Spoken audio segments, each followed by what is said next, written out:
Welcome to the Whiskey, Jazz, and Leadership Podcast. Subscribe now so you don't miss a drop of straight talk you can't get anywhere else.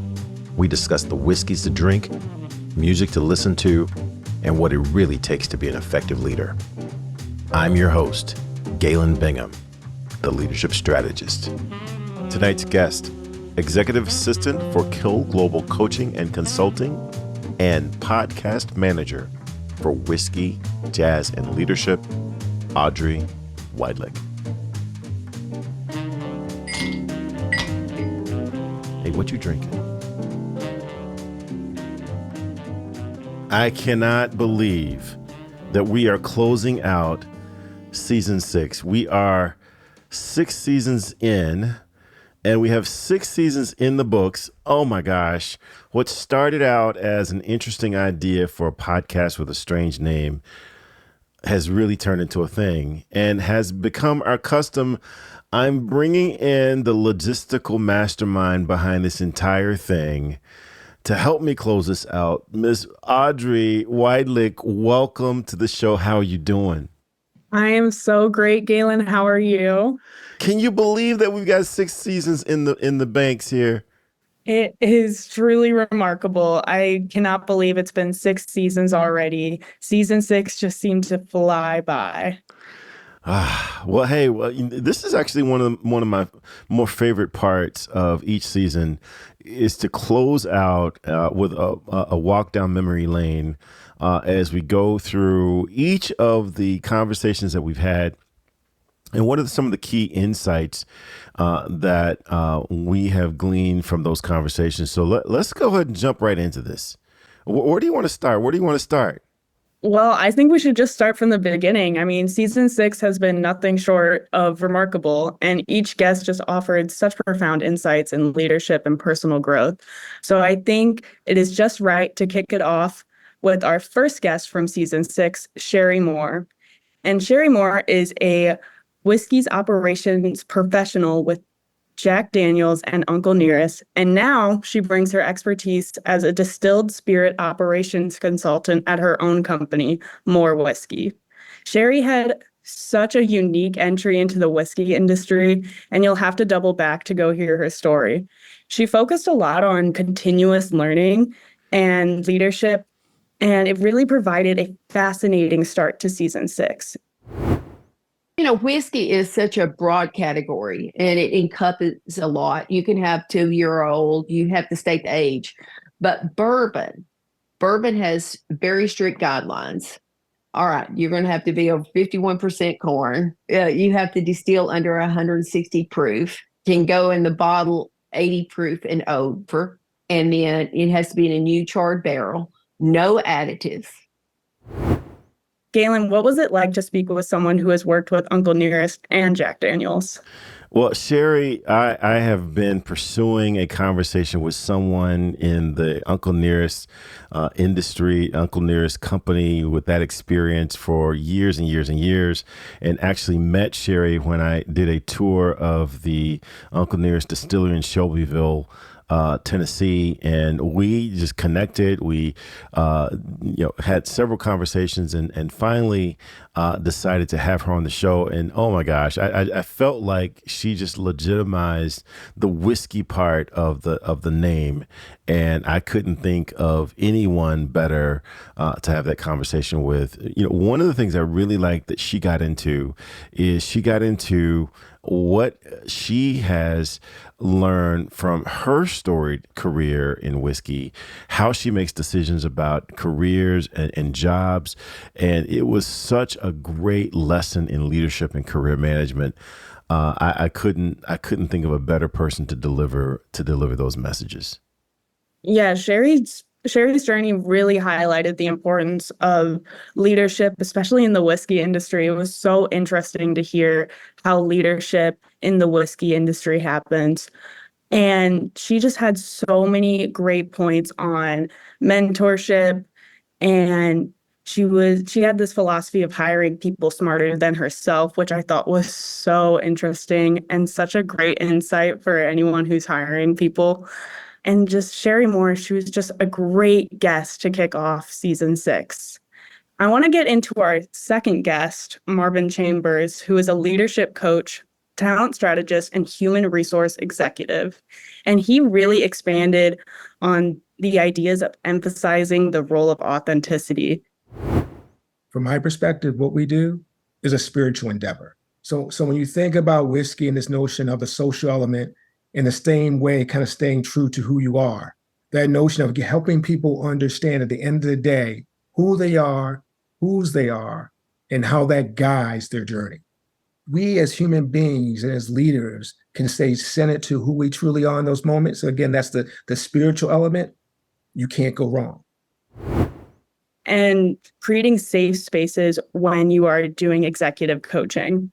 I thought this was really interesting. And I know with your executive coaching firm, you try to do this as well. Can you tell me about how you create safe spaces for executive coaching, and also tell me about your conversation with Marvin Chambers? Yeah, I'm gonna start with my relationship with Marvin Chambers, because he and I both worked at Coca-Cola North America for many years together, and he was the HR dude. He's the guy that you would call in whenever you want to hire someone, or you got a touchy situation with an employee that you need to work through, or whatever the case might be around compensation and the things that HR folks tend to be the experts in. But I noticed very early on that when I would bring Marvin in, he was giving advice about the business elements of decisions I was trying to make. So he was a real business executive thought partner. And that's a big part of what we do as executive coaches. We're thinking partners. Very rarely do I tell anyone what to do. My job is to help my brilliant executive clients think through the implications of things that they're wanting to do or things that they're thinking about doing. Are they thinking through it clearly? Because let's face it, we can all give other folks great advice. It's just that when it's our situation, when it's our life, that gets kind of touchy. And so Marvin highlighted the importance of really demonstrating that you're on the side of your client. And when you demonstrate that you're really on their side, then you can create the trust that leads to the safe space so that they can really flourish and do the things that ordinarily they might not feel comfortable doing without the trust. So great conversation with Marvin. He is such an amazing executive. It's just great to see someone like him in the executive coaching field. Yeah, you guys are going to definitely have to go and double back to Marvin Chambers' episode. He talked about right versus wrong not being the right approach, but instead effective versus ineffective. He also talked about working beyond your title, which I thought was really interesting and really good advice for someone who's about to enter the professional world. And that kind of leads us to our next guest, who talk about leading with authenticity, retired chief of police in the Chicago area and VP of Julie Parker Communications, Christopher Menino. He was just an incredible guest. Tell me about your conversation with Christopher Menino. Yeah, man, I'll tell you, Chris is another person who I had not met before. I didn't know him. And once I got his background and we cleared away some logistics, I said, well, hey, let's meet each other for the first time on air. That was legit. I was just impressed whenever you find someone who is able to lead when leadership really matters. To be a police chief in the Chicago area has some very real implications. I mean, you're leading other police officers. You're leading in critical situations in a market where there's a lot of eyes on you, and he has done that at such a high level. Now he is part of a communications firm where he's responsible for guiding other executives on how to deliver critical messages. And so just to have him as part of this whiskey, jazz, and leadership community is a real treat, because he's done this thing at an incredibly high level for a really long time. So lots of great wisdom in that conversation with Christopher Menino. Christopher Menino also talked about transparent communication. No matter my role, I've tried to focus on being a concise but effective leader through my communication. And, as a chief of police in the Chicago area, I looked around and there weren't a lot of police departments communicating well with the public. My philosophy wasn't, that we're only to give you information if we deem it's necessary. My philosophy was, we're going to give you all the information we can unless we have a reason to withhold it. How important is transparent communication to allow trust when leading a team? Yeah, incredibly important. Actually, I did some research on this for the book that I wrote in 2017. A lot of times people will watch their leader's eyes. They will watch for cues. They're watching for cues to see if the leader believes what they're talking about. Because very often we don't necessarily know everything that the leader is talking about. We can't determine whether or not it makes sense because we don't always know what they're talking about. You see this with politicians a lot, but we're watching to see if they understand what they're talking about. Do they believe what they're talking about? And there are micro expressions that will give you away when you have to reconcile something that you're saying with something that you believe to be true. And that's why professional poker players, they cover their eyes. They will wear sunglasses, or they will pull their hat down over their eyes so that you can't see their eyes. And that's because it is really, really hard to fake it. And when you are in a leadership position, you would do better. You would do best not to put yourself in situations where you have to fake it, because folks will pick up on it. And if you do that enough times, they'll just stop following you altogether. So great lessons. He talks a little bit about that and some of the things that he's been trained to pick up on. But I just tell my clients, it's best if you just don't put yourself in a situation where you got to say something other than what you believe in. Yeah, that's really interesting advice that I'm definitely going to have to take into account. Building on Christopher Menino's emphasis on transparent communication, Dr. Margie Crow further expands on this conversation by highlighting the role of continuous learning and empathy in leadership, particularly within the realms of DEI. I was still very focused on my interpretation of DEI and what I thought it was and what I learned for it to be, without realizing that I was completely ignoring an entire population that would fall under that. And I had my daughter who has multiple disabilities. And so that pushed me into that realm of the equity piece that I didn't even know existed. And I didn't know how bad that was for people, the families, individuals themselves, especially if you have somebody who's profoundly impacted by all of her disabilities, as she has. Margie is a retired United States Air Force Lieutenant Colonel, leadership and DEI consultant, higher education director, and professor. And wow, listening to Dr. Margie Crow's insights deeply moved me. She has such a passion for diversity, equity, and inclusion, and her emphasis on the importance of empathy and leadership were extremely profound. I really enjoyed hearing your conversation about privilege and your discussion between power and racism. I wanted to ask you what it's like to have these tough conversations on the show and just your experience with Dr. Margie Crow overall. Yeah, well, Dr. Margie is someone who was referred to us from a previous guest. You may remember from, I believe, season 5, LaRon Barton came in and kind of brought the house down with the conversation we had with him.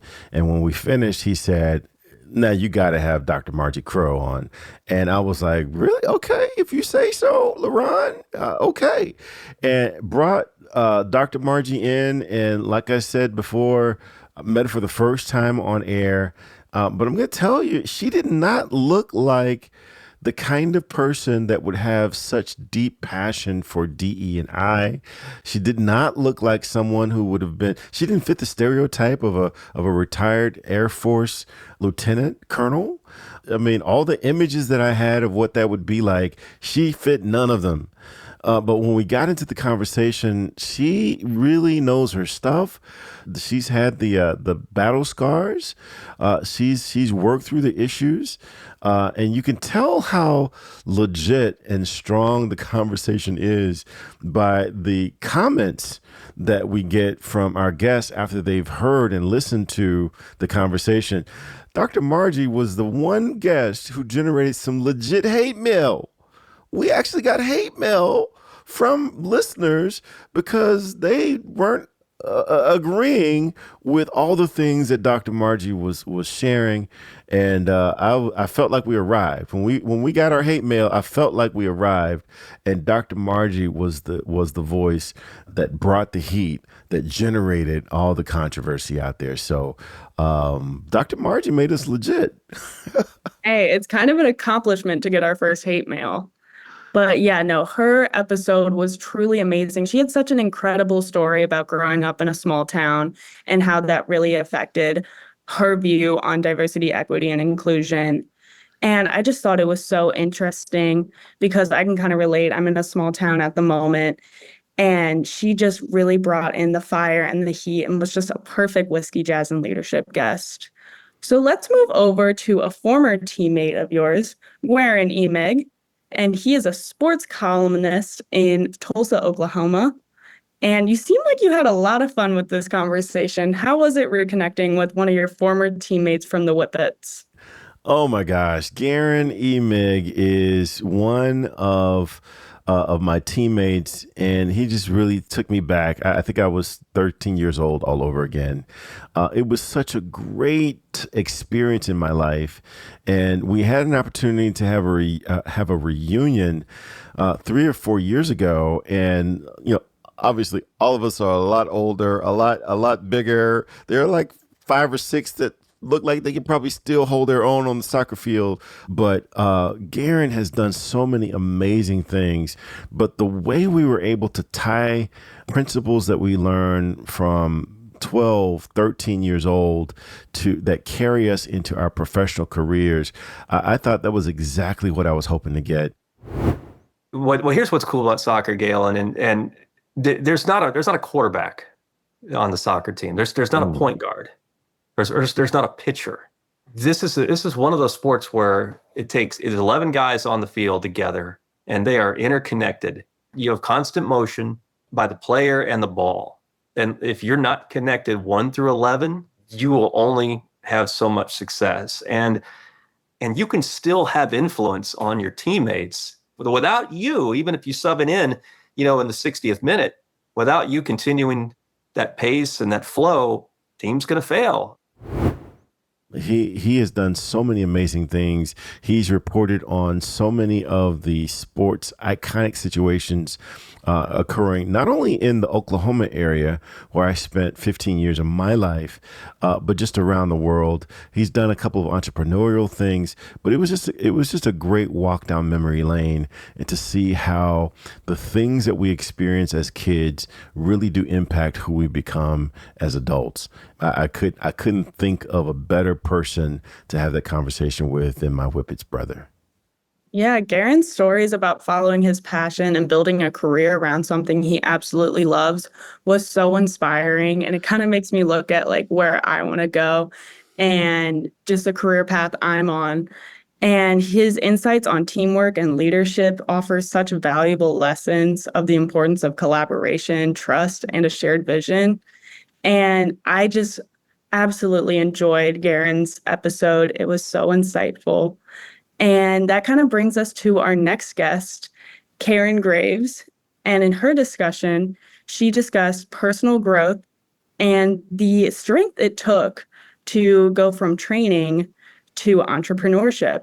I was really struck by her unwavering courage and the importance of showing up fully as yourself. Communication is the key. I find if I'm, wherever I am and whatever I need to be focused on in that moment, it's communicated to those outside of that moment, because otherwise that's a distraction, right? It's distracting, but it's also can be affronting when somebody's like trying to get your attention or trying to get to you, and you're like, I am busy, and it's like, but no, I need, so I find that communication is the key, and it's informing people of like, this is what I'm doing at this time, or, putting on do not disturbs in different places, whether it's on my phone or what have you, that allows me to focus and be present as to what I'm doing. Karen Graves is a business growth and high value selling expert, and you should really go check out her episode. Galen, what did you think of Karen's episode? Well, I loved Karen, and Karen made me a little nervous She made me a little nervous, not because I thought that she was going to do something wrong, but Karen is the kind of coach. She's the kind of business expert that if I were hiding, if I were doing something inconsistent, she was going to sniff it out. And I just really hated the idea of possibly being called out on air on my own show. So I had to make sure that I was steeped in my own authenticity. I like to think that I do that anyway, but boy, I had to really make sure that I was there for my conversation with Karen. I credit her for being the one person that showed me an example of executive coaching that caused me to want to do this professionally. And I talk about that in my conversation with her. I saw her call out a client in a video coaching session that she was doing. She called out the client for all the right reasons. She held them accountable for being who they say they were, and she called them higher. She called them on the opportunity to actually step into who they said they were always trying to be. And when I saw that, it really changed my life. It changed the trajectory and the direction of what I'm doing now. And it was just an honor to have her on the show. Believe it or not, that was my first in-depth conversation with her. I had known her for about 5 years, but I'd never really had a conversation with her until I feebly asked her if she wanted to be on the show, and she said yes. So I felt like the pressure was on for me to really represent this person who has held such an important space in my coaching mindset. Yeah, if you want to hear about her self-defined, no-nonsense coaching style, you have to double back and listen to it, because she discusses redefining humility and the importance of trusting yourself. And she just has this way that she speaks that is so incredible. And she was just another iconic guest on season 6. Another fantastic guest we had on Whiskey, Jazz, and Leadership this season was J. Scott Heathman. His insights on leadership in crisis situations especially emphasizes the importance of preparedness, emotional intelligence, and maintaining humility. I kind of developed a mantra for myself years ago, but this was something I would say to myself multiple times throughout the day. And it's be present, be bold, be innovative. The leadership aspect to me is the presence part of it. Leadership would be so easy if it wasn't for the people, right? I mean, this is the hardest part. It's the people part. It ain't the mission. We're very good at the mission. I'm not worried about the mission because we train so hard. It's the people that I worry about. How are they doing? What's life below the waterline? Not just the tip of the iceberg that I see every day. How are they really doing? What's their pain, their dreams? What's happening at home with their education? Do they have enough money for food, for crying out loud? There's all these other things. So I think a leader has to really focus on presence, and being present just isn't showing up on time. It's actually being there with your people. Jay Scott is a 25-year veteran of the United States Air Force and the CEO of Elevating Others. When I was listening to Jay Scott's episode, I was really inspired by his emphasis on leadership responsibility, regardless of the circumstances. His insights on imposter syndrome really resonated with me because that's something I struggle with often. And I just really enjoyed this discussion between you two. Galen, tell me about your experience with J. Scott Heathman, and also why is humility important in leadership? Yeah, J. Scott, this conversation was everything that I hoped that it would be, but it was more. Because when I saw J. Scott, and again, I didn't know him before.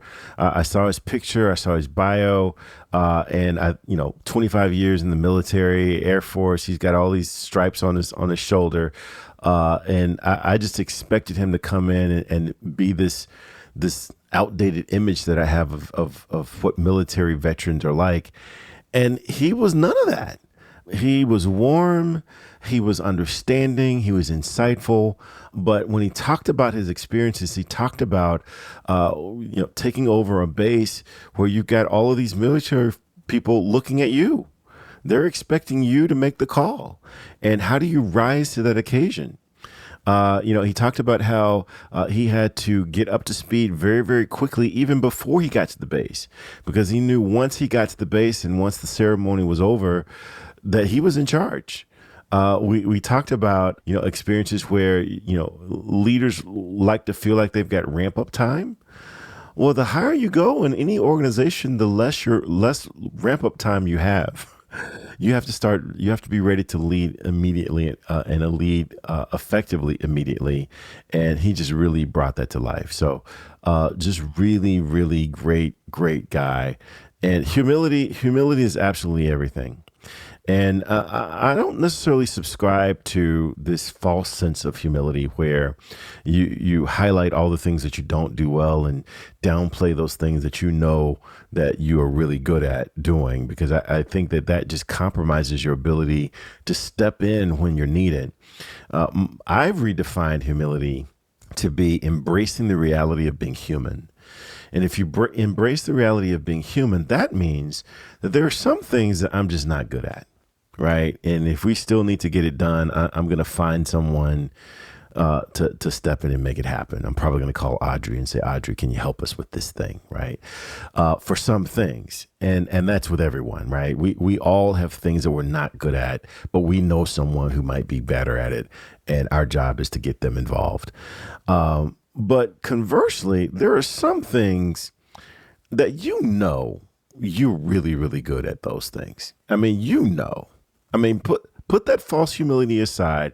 If someone needs support in this particular area and they're looking for the best person to do it, of your friends, it's probably you, right? And we've got to embrace both those things equally, because if you only go around talking about those things that you don't do well, how in the world are your friends, your colleagues, your employer, your organization, how are they going to know when and how to call on you for those things that you really are really good at? And so we've got to embrace both those things equally. And for me, that's a better definition of the word humility. Yeah, Galen, I love that definition of humility. Jay Scott really emphasized the importance of emotional intelligence and humility, and it provides such a strong foundation for the understanding of the qualities that make a leader effective, especially under pressure. Building on these principles, Susan Power actually delved into practical aspects of leadership development, focusing on effective coaching techniques and creating a calm environment in a high-stress situation. Susan Power is the founder of Power Up Leadership and a professional certified coach. Listening to Susan Power's episode, I was so struck by her focus of making leadership training impactful and memorable. The impact of working with a coach that I know I've had in my life. I've worked with many coaches, but I'm in a program. The guy's name is Dan Martell. He's a SaaS entrepreneur. He wrote a great book called Buy Back Your Time for entrepreneurs to find more time in their day. And he has a weekly group call. And I joined it in June, and it's been transformative, right? In terms of personal, professional life. So I know the impact that coaching has had on me. So it encourages me to up my game. This discussion on creating calm and the emotional intelligence required of leaders to do so really offered and emphasized the role of a coach in guiding leaders through stressful and challenging situations. Galen, tell me about your discussion with Susan. Yeah, Susan is a coach's coach. She's got her own leadership development and coaching firm, much like me. However, Susan really does step into what does it take not only to make an effective leader, but what does it take to make an effective coach? Because it really is our job to partner with our clients to help them make really, really important decisions. And if you're nervous as a coach, then your client is going to be nervous, and they're the leader. And you can't help but transfer that to the rest of the organization. So your ability to remain calm, one of the first articles I ever published after coming out of my training to be a coach is this article entitled, We Stand in the Gap of Uncertainty and Help Others Across.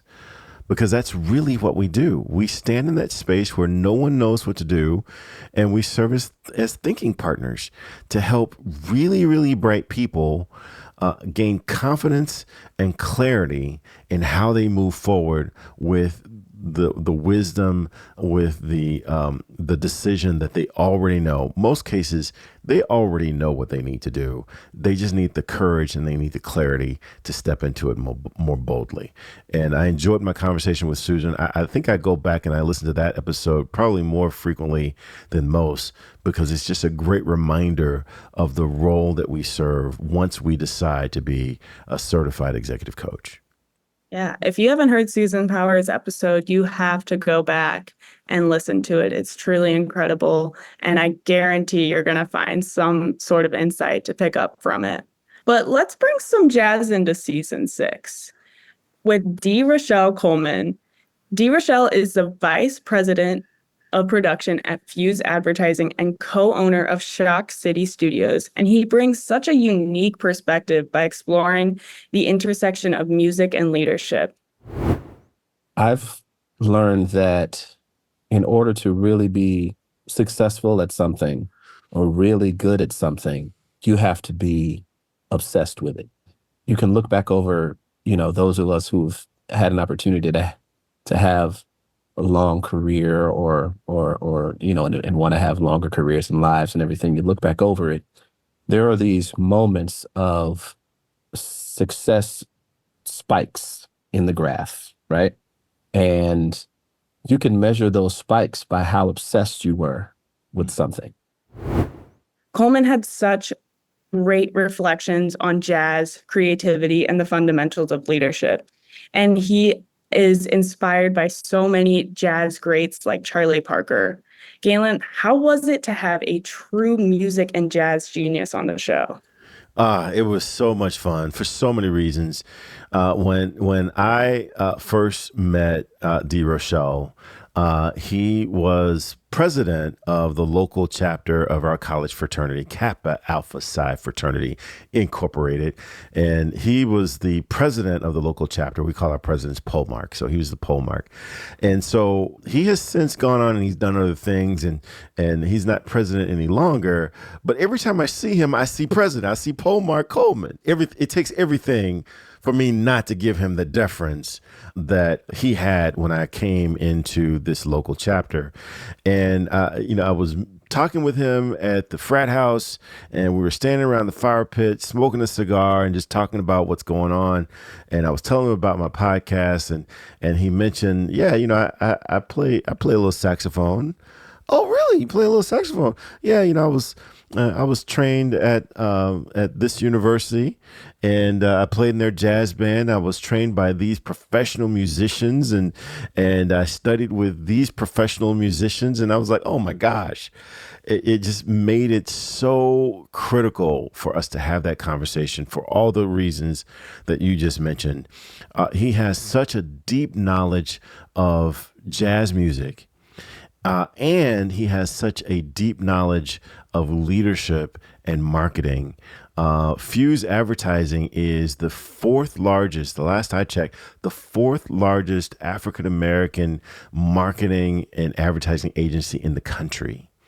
They've had clients such as former President Bill Clinton, former President Barack Obama.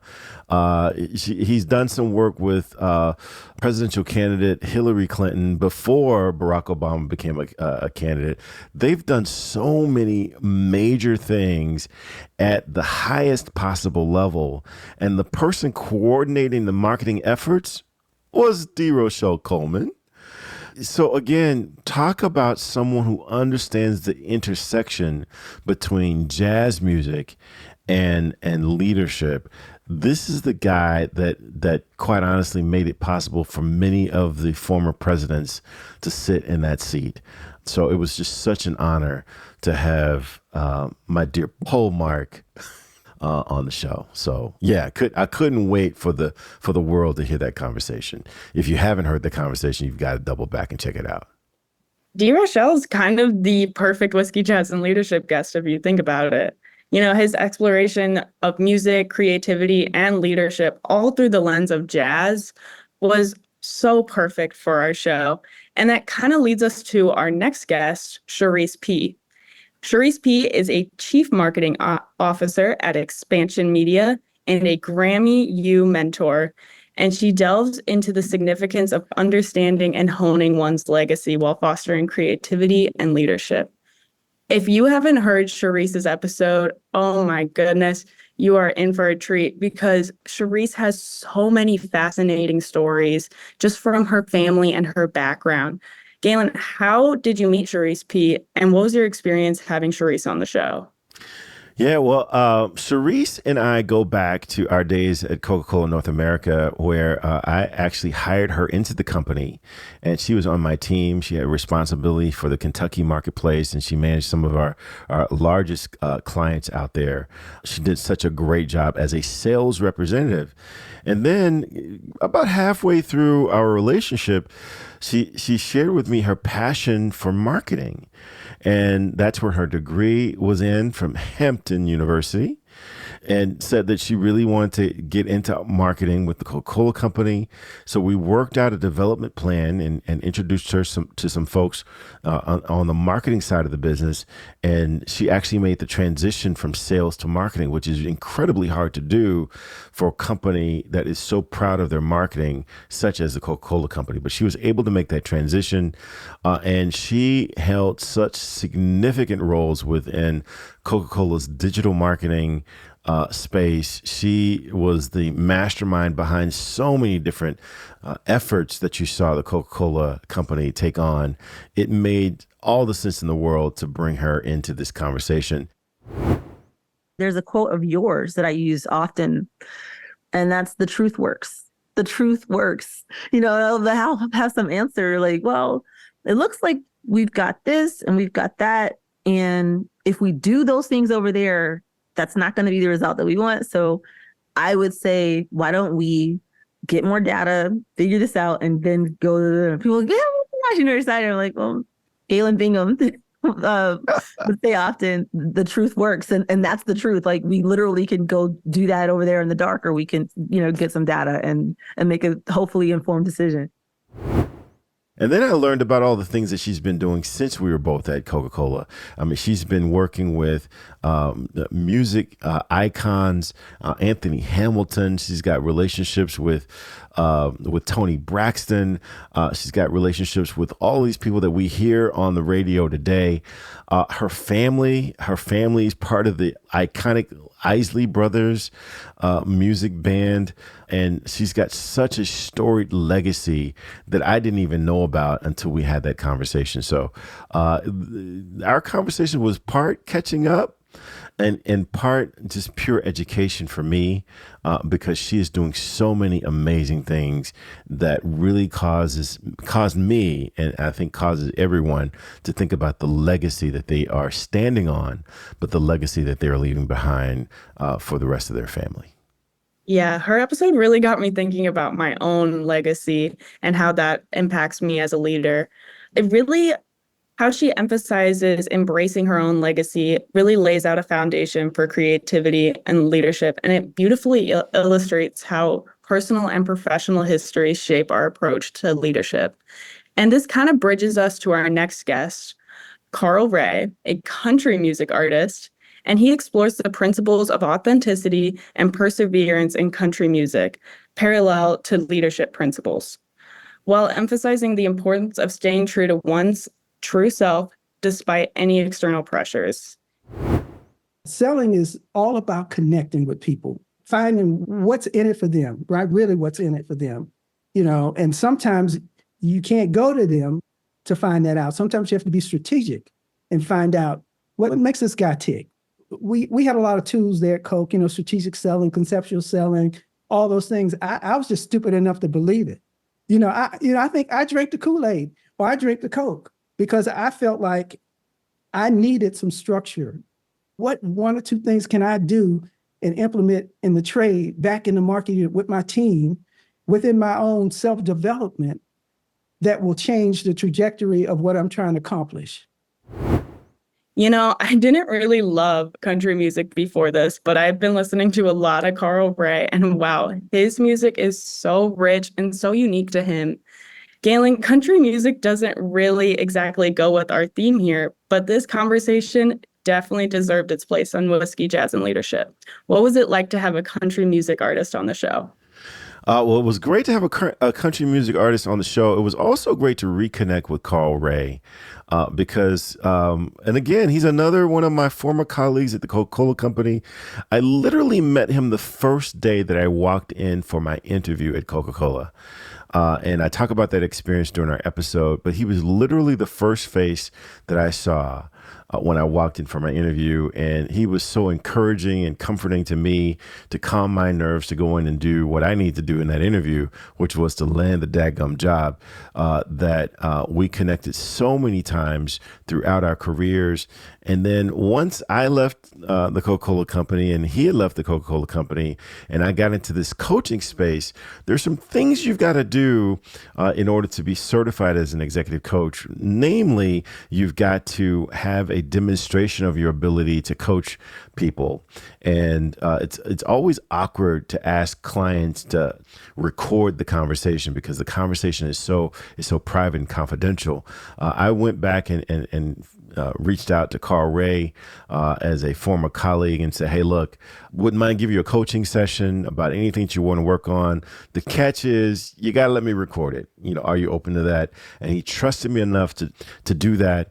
And in that conversation, he talked about, hey, look, I do this business thing. I'm really passionate about writing music, but I'm passionate about writing country music. And that's not something where you see a lot of Black stars and Black artists in. Galen, is this something I should lean into, or should I try to stay in this real estate space that he was getting into? Should I try to get back into a corporate job, that kind of a thing? And we actually worked through his decision to go full bore into country music. And now he is tearing up the charts. He is a rising star, discovered by the iconic Garth Brooks, mentored by the legendary Johnny Nash. He's got so many people rooting for him and pulling for him, and quite honestly, putting their stamp of approval on the work that he's doing. Plus, he's got some skills. I mean, like you, I'm starting to reignite my interest in country music because of that conversation with Carl Ray. So he's the real thing, and it was so great to have my friend, my colleague, my brother on the show. Yeah, if you haven't checked out Carl Ray's music, check him out anywhere, and definitely go double back to his episode. It is such a fun episode. I love when we're able to bring in musicians to really just explore how leadership and music link together. I just feel like it perfectly matches the theme of our show. Our next guest, Adrian Kohler, is a leadership coach and co-founder of Take New Ground, and he delves into the complexities of leadership from a different angle. And Adrian frames leadership as a blend of art and science. And I really love this approach. His approach challenges conventional thinking and really emphasizes courage required to ask the tough questions and explore new perspectives. There are always, take it to the bank, there's always hidden payoffs to having what we say we don't want. It's a hard stare into the mirror. But if you listen long enough, why do I like having a failing business? Nobody would answer that question naturally.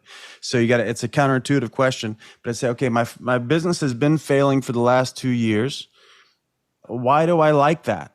And it's these types of questions people don't ask themselves. But there's tons of benefits to that, right? Like you get sympathy, you get help for free, you get to tell a big long story, you get to look like you're suffering. There's so many. I mean, I could make a list of 20. So first off, people like things not working because it gives them tons of license to not be all in.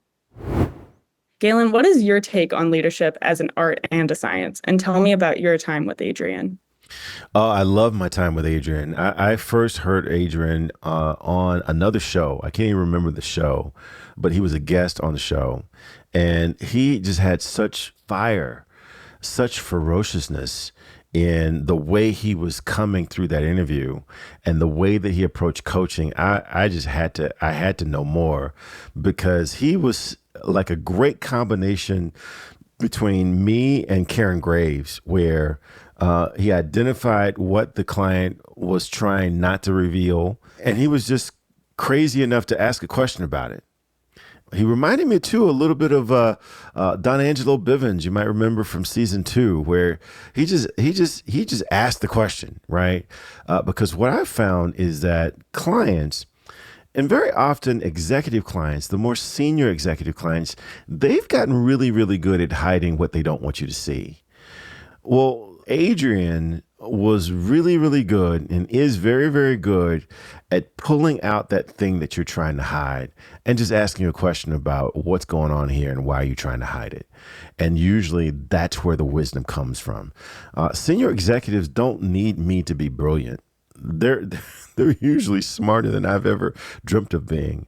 What they need is for someone to pull out those questions to reveal those things that they've been trying to hide.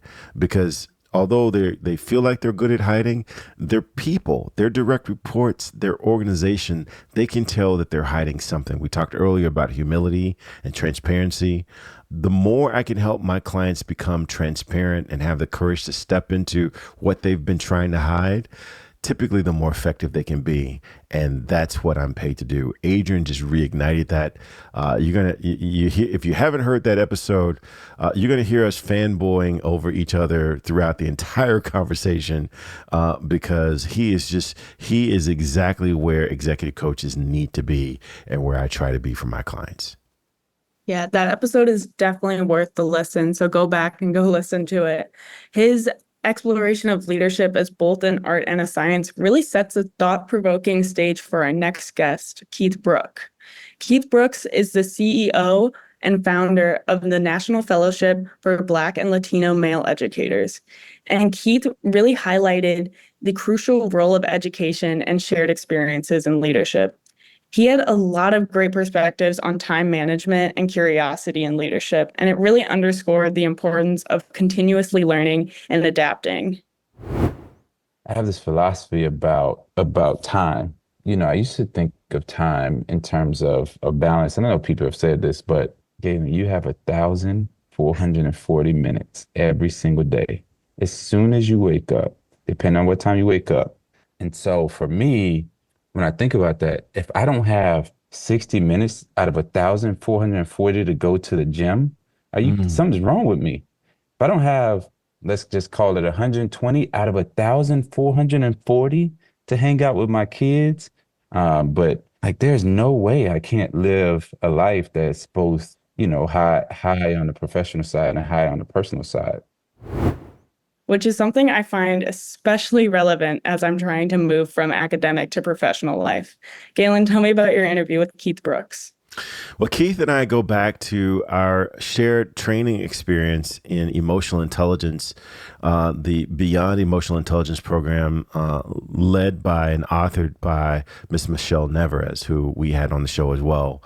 So he and I were both participants in the program, and I could tell that every time he talked, there was some weight, there was some gravity. He didn't talk a whole lot. He wasn't a loud voice, but there was some gravity to his voice when he talked. And the more I listened to him, the more I was drawn to his insights.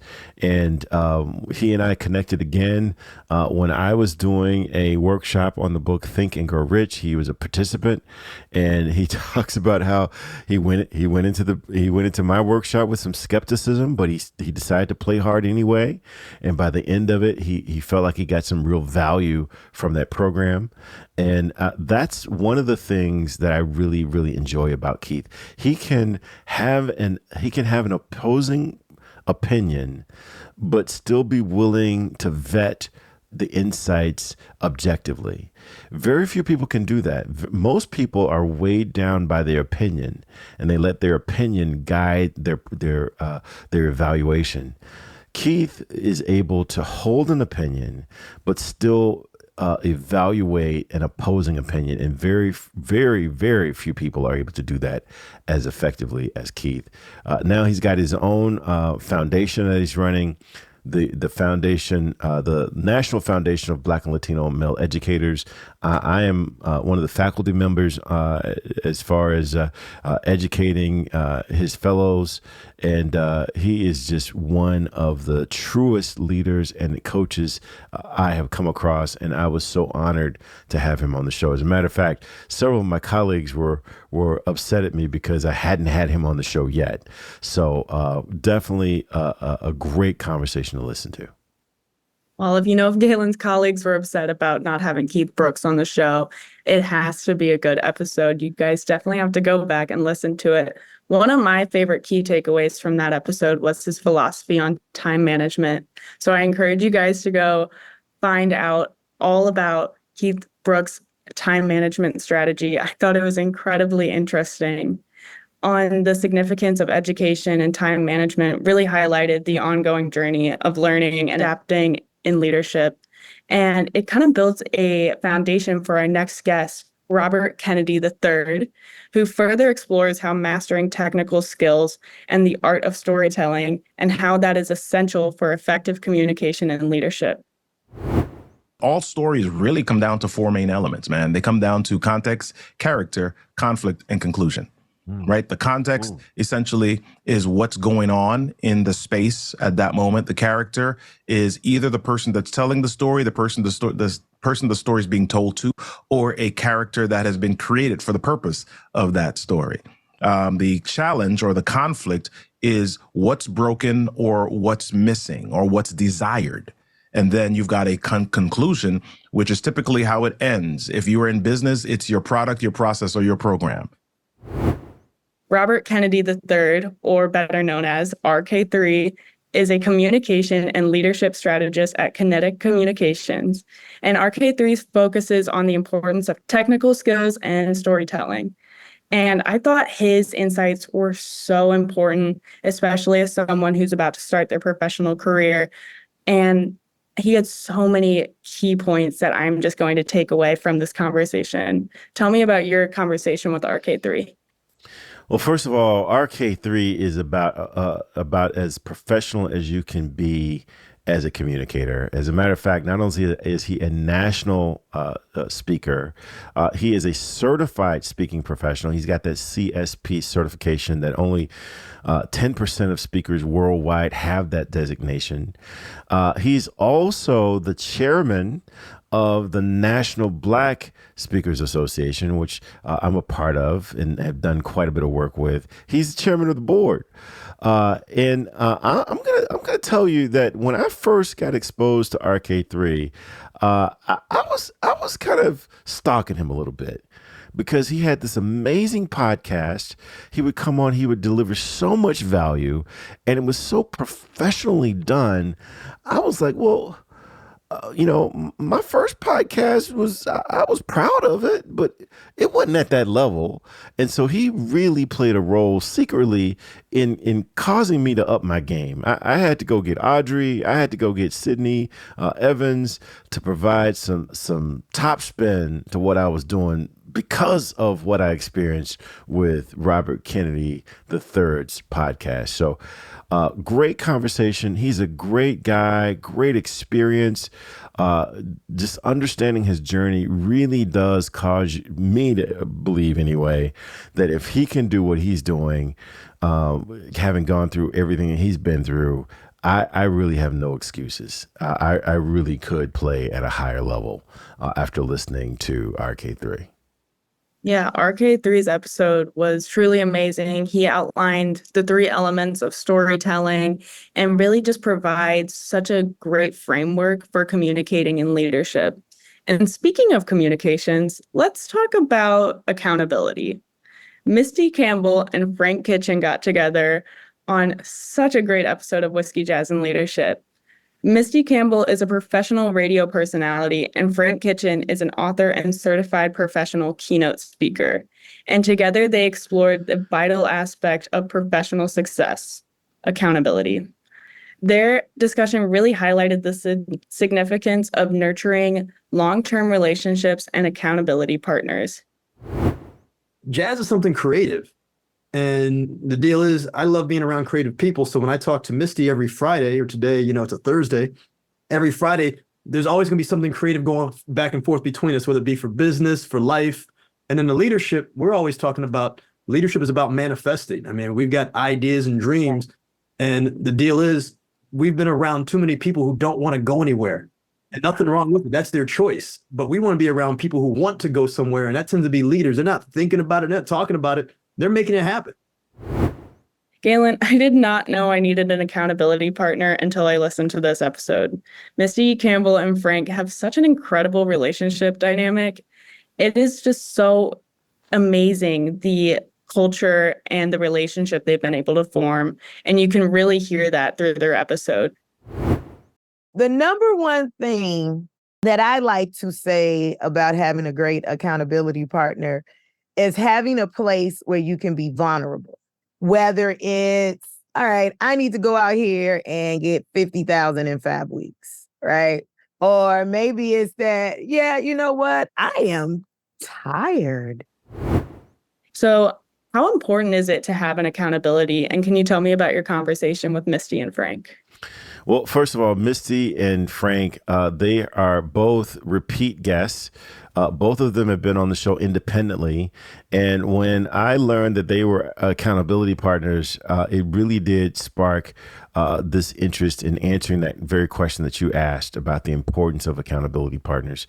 Both of them are really, really good at what they do, and they do it at an incredibly high level, but they are so different than one another. I would not have pictured them as being accountability partners. Misty is an MC. She's a mistress of ceremony. She is the life of the party. She will make sure that there's enthusiasm and fun in everything that you're doing. Frank, again, very professional, but he's a lot more eloquence.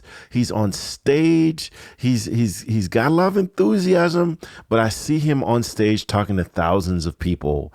I just would not have pictured them as being accountability partners. But as I heard their story, they dive into how neither of them could have achieved what they are achieving without each other, because they hold each other accountable for doing what they say that they're going to do. Much like what we talked about executive coaches, they for each other, they don't let each other hide. They know what they say that they're trying to accomplish, what each other's trying to accomplish, and they hold themselves accountable for meeting that higher level of performance. And that came out loudly and clearly in that conversation between Misty and Frank. And it really caused me to want to really invest in my own accountability partners, which we'll talk about later on. Yeah, it really makes me want to go search for accountability partners in my life. And it's kind of gotten me to point out like those little moments with my friends and the people in my life who have held me accountable. And maybe I need to really stick with those relationships because accountability is just so valuable. And this leads me to our next guest, Sean Chavis, who I love Sean Chavis. I remember her from my first Think and Grow Rich cohort, and I was so excited to see her on the roster for season 6. Sean Chavis is a content manager at Found Health and a founder of Living Book, and she offers another layer to understanding effective leadership. She shares so many insights into developing an authentic leadership style. And she has such an amazing approach that encourages us to stay our true selves while navigating a professional environment. Galen, how was your conversation with Sean Chavis? Because I am so jealous you got to talk to her again. Well, Sean Chavis, and I'm talking with a lot of these people that I have long history with. Sean Chavis and I were actually locker neighbors in high school. Her locker was literally next to my locker in high school. And she has gone on to do so many amazing things. She's won awards for her editing. She has been on television in front of the camera, behind the camera. She's worked for Time Warner. She's done so many amazing things. She's been executive in not one organization. She's been a senior executive in multiple organizations. She's produced and authored cookbooks herself.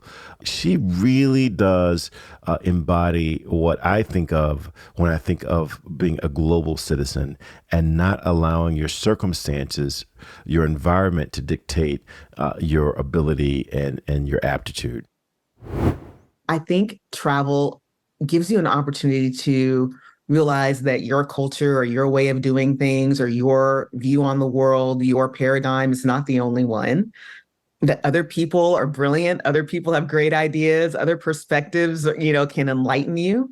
But then it's also great because you get to experience what's common among humanity. I was recently telling someone everybody loves to laugh. Like you cannot go any place on the planet and, like there's always going to be somebody who enjoys a good laugh. And you can always find something to laugh about together with someone, even if you don't speak the same language.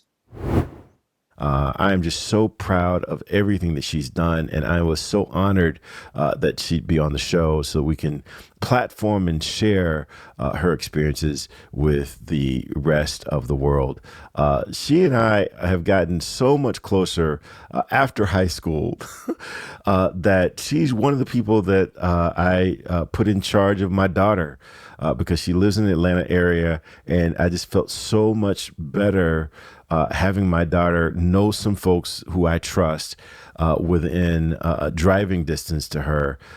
She's one of those people. Definitely double back. Check out that conversation because Sean Chavis is about as close to being a global citizen as I have ever met. Yeah, Sean Chavis was definitely one of my favorite conversations of season 6. And you guys definitely do have to go double back to that episode because she shared so much that I promise that you are going to utilize every day. And so before we close out, let's circle back to accountability partners, your accountability partners, Dr. Peter A. James and Shayna Renee Hammond. There, Galen, when I think about whiskey, when I think of jazz, when I think of leadership, I can't enjoy or possess either of those three quickly, fast, And if you think about, first of all, whiskey, when you were younger, we would drink fast. When we were younger, jazz was not as appreciated as it is right now either. And now the way we appreciate jazz is we have to slow down to digest it. Leadership is best exercised slowly. Your discussion on hot seat coaching really highlights how intensive, honest feedback can really impact your leadership styles and foster growth and especially vulnerability. So I have to ask, how was it having both of your accountability partners on the show? That must have been pretty intense. It was pretty intense. It was pretty intense because both of these people, they have been with me throughout this entire journey. As a matter of fact, I met Dr. Peter just as I was leaving the Coca-Cola company. So I don't think I'd even started calling myself a coach yet when he and I first met. And we just formed this friendship that was based on how do we hold each other accountable for doing the kinds of things that we say that we want to accomplish. When I attended that emotional intelligence course, that I've shared with so many of my guests.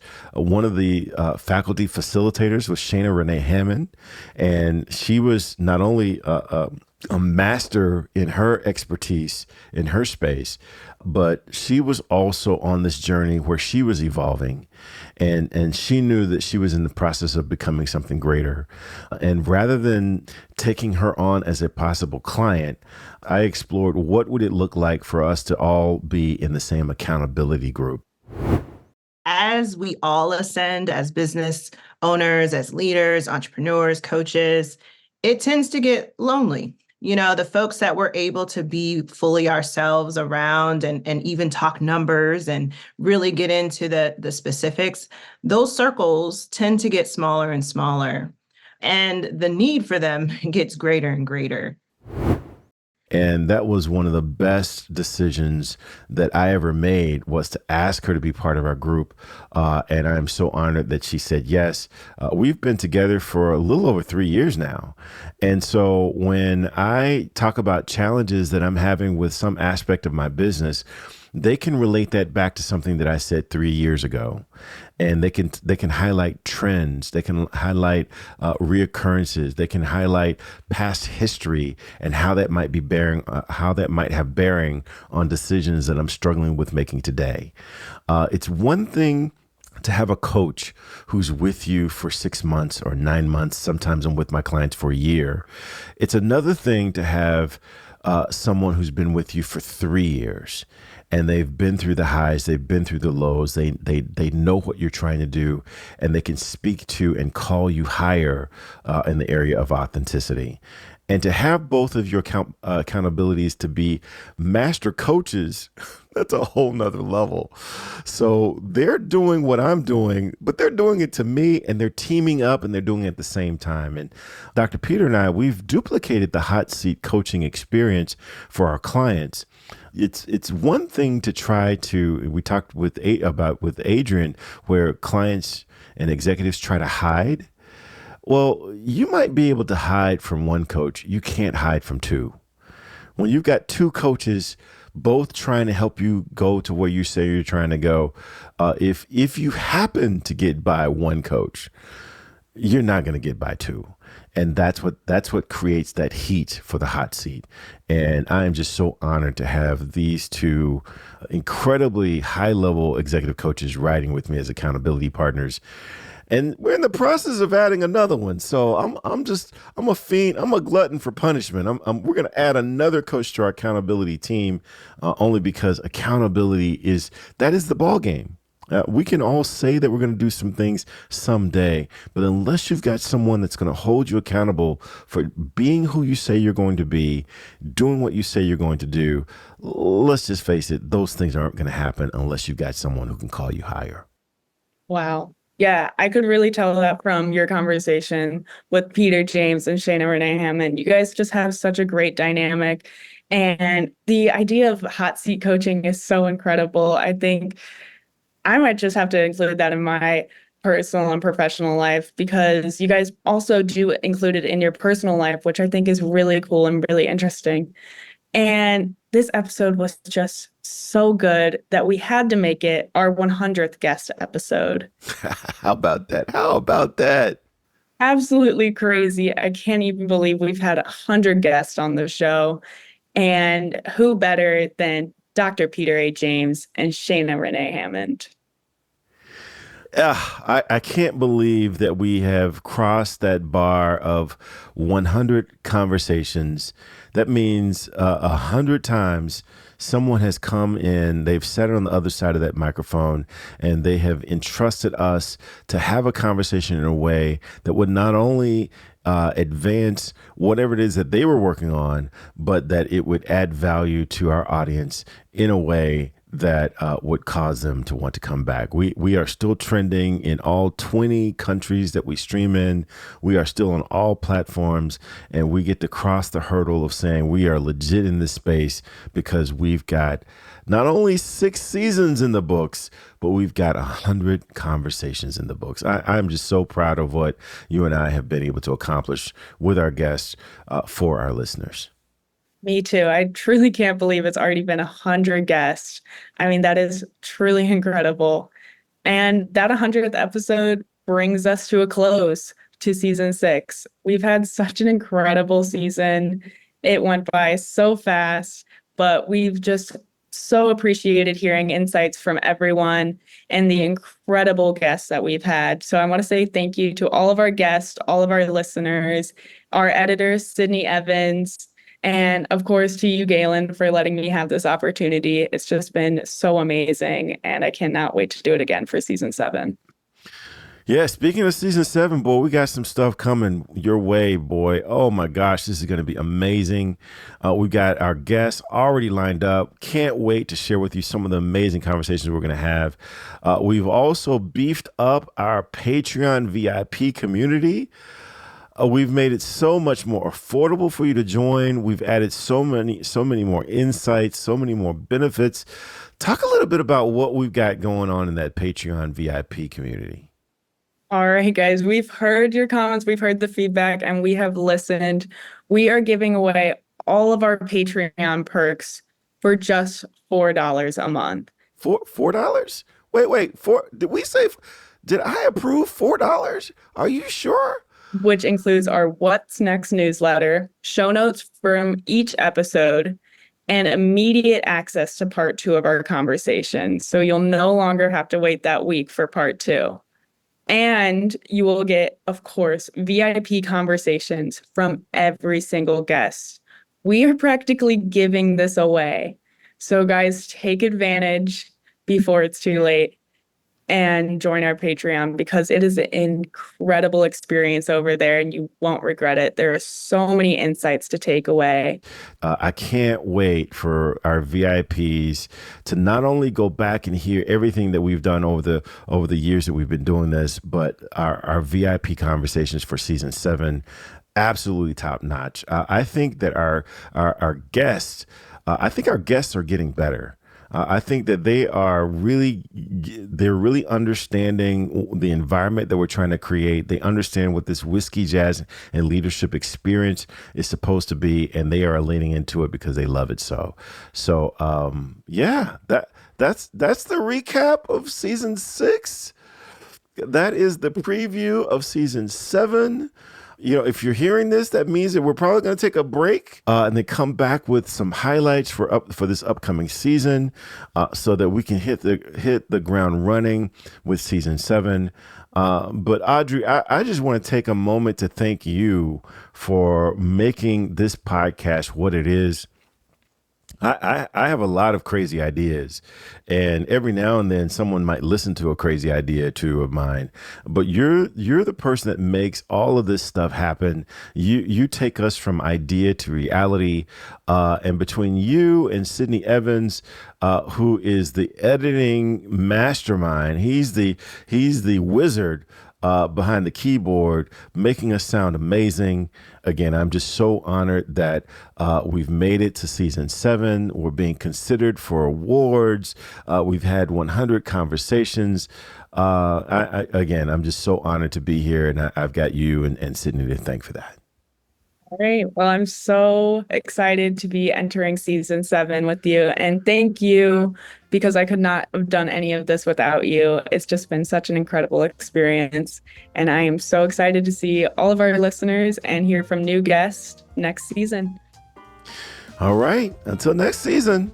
Cheers.